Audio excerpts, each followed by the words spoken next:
go to Steve Kovac, who has this news, which is really about the next frontier, Steve, of these large language models, and that is image generation, as we've heard from some others, and now we hear from Meta. What do we know? Yeah, that's part of the Meta thing. And by the way, this is their new large language model, Scott. They're calling it Llama 3, which is, of course, sequel to Llama 2. Two really important things to know about this, Scott. First of all, it's immediately going to be deployed to billions of users who use Facebook's apps, whether that's the regular Facebook app, the WhatsApp, Instagram, and so forth. So right away, huge user base for this new Meta AI product. On top of that, there's a new relationship with Google here. Previously, they've already have a relationship with Bing, but when you ask Meta AI a question that might need to search the web or crawl the web for the exact right answer, it will either credit Google or credit Bing as the source of that. I asked Meta what the nature of that relationship is, who's paying who, basically. They wouldn't tell me that, but it is also kind of a boost here for Google search and Bing search being tapped by. I like that. Anybody, you like this one or not really? I think it's a very functional watch. I like the red stitching. Some watch people might not like it. Large language model made by Meta in order to get you those right answers, Scott. Yeah, I appreciate that. Steve Kovac, thank you very much for that interesting news moving those stocks. Exactly what we were talking about earlier. Yeah, 100%. And the open source nature of this is very different from the walled gardens that so many of these large tech giants have historically built. I think it's the smart route. I think you just want mass adoption at this stage, and then you want to take all of that usership and analyze what are people really doing with these products and with these features, and how do we build upon that. So I think we're in the stage where no one's going to own it, because no one really seems to be trying to own it. They seem to just want to get as many people using it as possible. Maybe the products where we get more competitive come in the next wave. But I think this is a really interesting announcement, and I absolutely think you're going to see a ton of notes on this by tomorrow morning. So what do I think about this? And by the way, you can see Meta stock's the one that's benefiting more from this, right? I think a deal like this is great for both companies. I think it's a great move for both companies. I can't really say as of right now Meta benefits more than Google from this deal. I think it's one of those type of deals that both are going to benefit tremendously from this overall, in my personal opinion. But it's very clear that Meta's trying to build the platform of the future with what they're doing with Llama, and how big that opportunity is. You can't even put it into numbers right now of what that opportunity is going to be over the next 5, 10, 15 years. All I can tell you is it is absolutely massive. It's somewhat similar to an AWS type opportunity long term. And, it's basically not even being valued in the stock right now. I mean, there's a lot of things not being valued in the stock, but that's one of many things not really being valued into the stock. Now, why am I invested in these smalls? Why am I not just going all in, Meta, Nvidia, those sorts of stocks, right? So these stocks have performed horrible. Some of my favorite stocks of the bunch are Fubo, which has been absolute trash as far as the stock performance. The company's metrics are getting better and better and better. Losses are coming down, revenue's going up, subscribers are going up, margins are getting better. Everything's going in the right direction for the company, but the stock price is absolute trash. No one wants to be in Fubo right now, right? It is like the type of stock no one wants to be in. And so that's going on, right? I really like Avant. I mean, the stock's down 43%. This is a type of stock no one wants to be in right now, right? Here's the deal. Avant just had gross revenue outperform. It was incredible. They achieved $8.9 million in gross revenues, outperforming the guidance range of 8.2 to 8.7 million. Revenue growth came in at 15%. International expansion, the global sales were up 21%. They're getting their profitability in a much better place for that company, but no one cares about it right now, right? I like it. I like it a lot. Revolve, another small cap mine. This one's doing decent this year, up 15%, but not up nearly as much as it could be, because right about here is where people started worrying more and more about, the Fed, they might not be done, right? And so Revolve, really like them, like their earnings, like their numbers, kind of where things are going to be trending over the rest of this year. Honest, I mean, this stock's, the company's fundamentals are the best they've been since it's been a public company. I'll just be quite honest with you guys. And yet the stock has done nothing so far. I really like Honest. The Planet, I think the Planet's in full-blown turnaround mode. Stock's only up 9% this year. Should be up a lot more than that, but once again, no one wants to play these sorts of stocks. So here's the deal, okay? Why am I invested in these sorts of stocks, right? Well, here's the deal. Look at a stock like Fubo. Now, if you think about where people start to feel good about inflation data and where they start to feel like, you know what? The Fed's going to probably be lower, and people even start talking about the Fed lowering in the back half of 23, beginning of 24, right?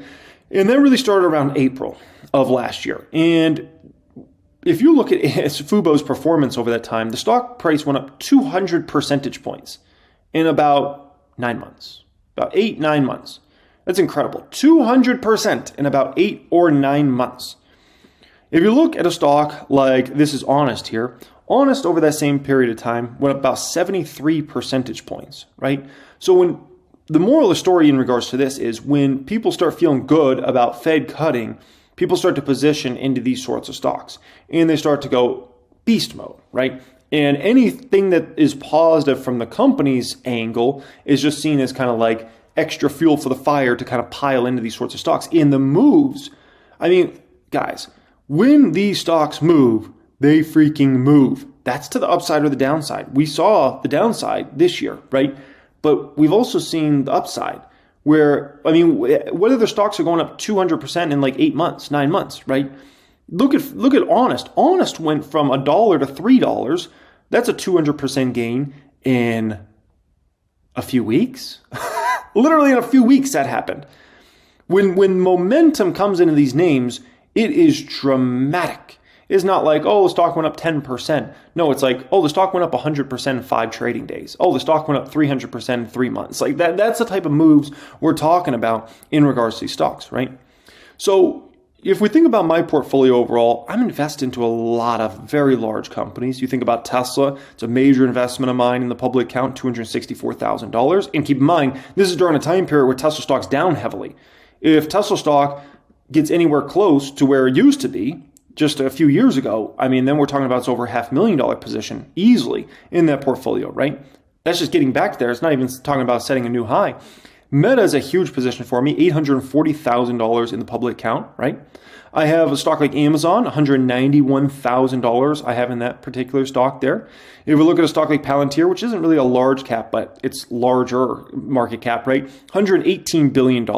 So I'm heavily invested into a lot of very large companies. Some of my other companies I own in the public account that are very big dogs, NVIDIA. I've also been buying Nike very heavily recently, right? And so I own a lot of large caps. I'm very exposed to a lot of large caps. And I believe my large caps are some of the most quality large caps in the world. They're the type of stocks I really want to be in over the next 5-10 years, right? But let's be quite honest about my big dogs. They're not giving me a 3x to 10x opportunity over the next 1 to 2 years. They're just not. Is Meta going to 3x over the next 1 to 2 years? No, I wish it would. That'd be awesome. I'll be clapping all the way, baby. Go to a $2.4 million position, $3 million position, $5 million position. I would love that. It's not happening. As much as I love Tesla, is Tesla 3x to 10x over the next 1 to 2 years? No. Is Nike 3x to 10x over the next 1 to 2 years? No. Is Amazon 3x to 10x over the next 1 to 2 years? No. Like those stocks aren't those sorts of companies, right? They're great companies. They should produce me very good gains over the coming years, but they're not those sorts of return profiles, right?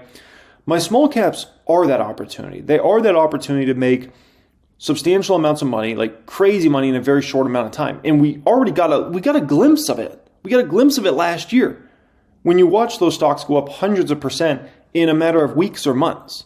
There was like a little, hey, remember this can happen. That was that little phase there. And right now we're going through the other phase of like, hey, remember this can happen on the downside as well, right? So that's why I'm invested in these stocks. Like, because a lot of them I think have some pretty bright futures. And if things play out the way I think they can play out for these companies, the stock price is going to 5x, 10x in a short amount of time. We're not talking about a long period of time, right? Now you might say, okay, if you feel like that, why not go super heavy on these type of stocks?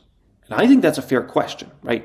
If a Fubo, if an Honest, if one of those sorts of companies really are that opportunity, why not go super heavy, okay? And I want to talk about that in depth here, okay? So let me take you to 1000xstocks.com. This is my own website I created over the last quite a bit of time. The reason I created this website is I wanted a website where I could it would cut down the amount of time massively in terms of me making investment decisions or, understanding stocks. So I had this website designed essentially that it gives me all the metrics I really care about, a massive amount of metrics, and it gives me out in a way that tells me exactly where these stocks usually trade at, where that stock's trading at. And I also put in a compare feature so I can compare a bunch of different stocks against each other. And I also had it a conference calls feature so I don't have to go to company's investor relations page. I can literally just listen to conference calls right on 1000xstocks.com. It's phenomenal, right?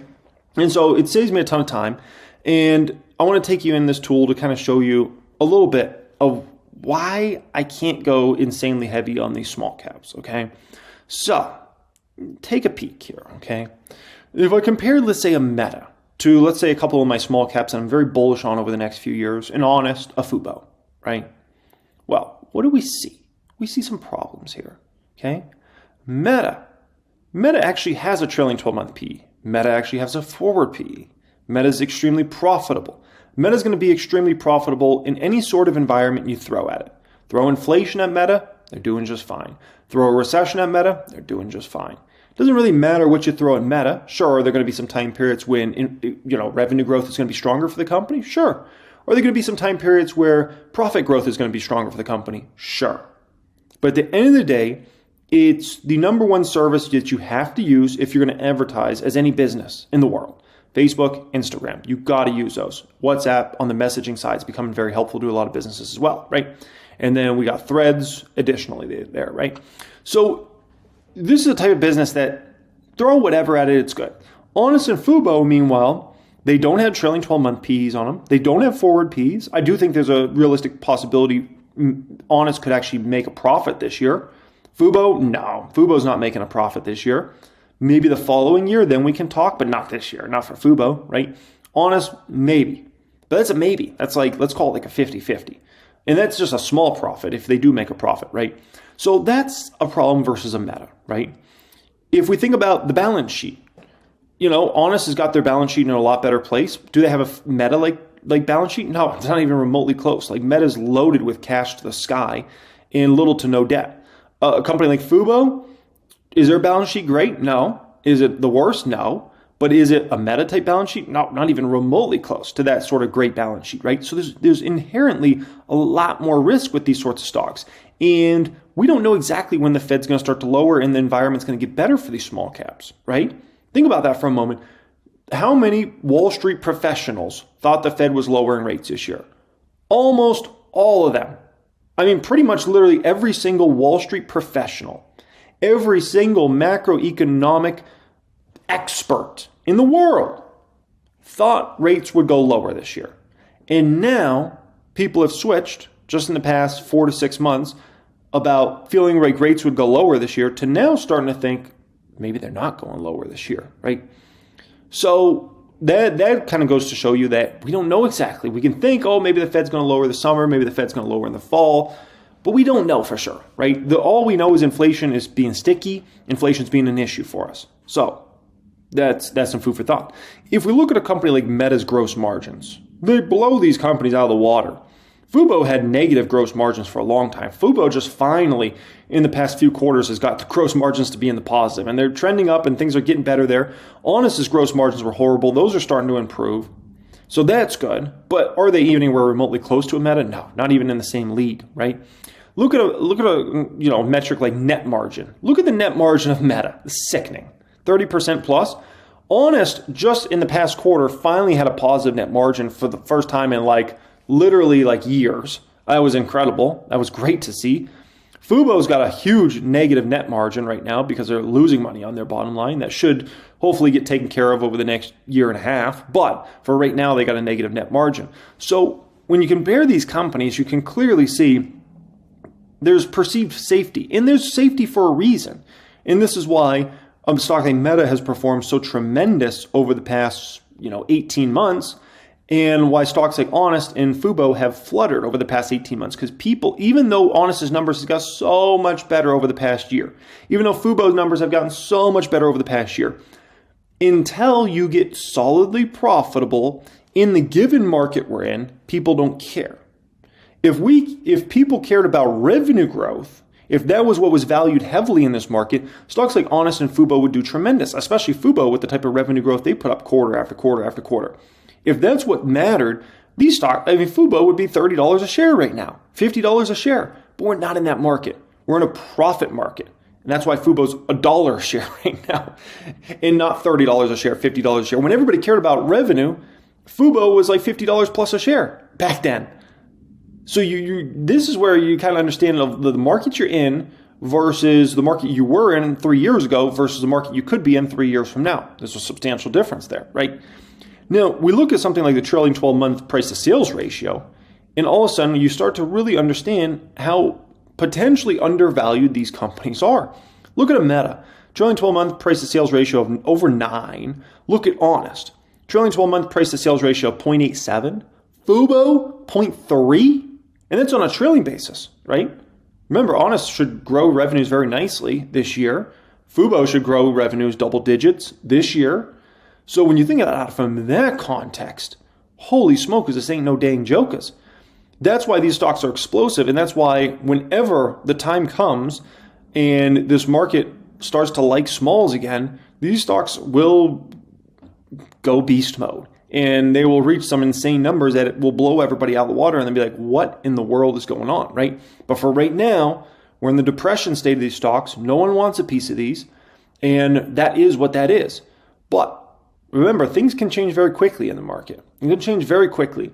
In a matter of 6 to 18 months, the market can look at things totally different. I take you back in time 18 months ago. 18 months ago, what was I getting Meta shares for? $88. Somebody sold me Meta shares at $88.94. I literally have those shares in the public count, right? Like, come on. No one wanted a piece of that stock. That was the given market we were in that time, right? And now people can't wait to run. People are excited. Oh, Meta dipped under 500. Yes, let me buy it. And yet you couldn't find these same people to buy the stock when it was under $100. Like, isn't that incredible to think about that, right? And now they're like, yes, it dipped under 500. I got to get some shares. 494, baby. Woo, 497. And don't be surprised if people are paying 550, 600 very shortly for Meta, right? So when I look at stocks like Honest, people might not want to pay $1, $3 for these stocks right now. 18 months from now, they might be willing to pay $5, $10, $20 for these stocks. It changes quick, given the market you're in. And then if the fundamentals of the companies continue to improve, while that's all going on, that's when you get an insane kind of super cycle there, right? And so that's why I remain invested in these sorts of stocks. That's why I remain bullish on them over time. But it's very clear because of the given market we're in, people don't want a piece of these stocks. But things change, man. Things change. And, that is what it is. So that's small caps. That's why they have sucked bad. This is also the scenarios that could cause these stocks to beast. And that's also some of the smalls I liked. I shared in this video as well. And that covers small caps, folks. I hope you really enjoyed today's video. All focused on small caps here today. I just opened up my tool for the waitlist, okay? 1000xstocks.com. You can go to that. You can apply for access in there. We're going to have monthly memberships, and we'll also have yearly memberships for that if you want to use that tool. I've been using it behind the scenes for quite a while. I spent a lot building this tool, and it's pretty sick. And I got more things I'm adding to it. It is like, the tool that I want. Like literally the way I've designed everything is like, this is how I want it. This is how I want it to be laid out. This is why I need it like this. And man, it's been fun. It's very expensive though. I will say that it's not cheap to build a tool like this, but it's cool to build your own website and have everything exactly how you want it. I love it, man. Love it. So yeah, if you want to join the waitlist over there, 1000xstocks.com, you can go ahead and join the waitlist. Much love and have a great day.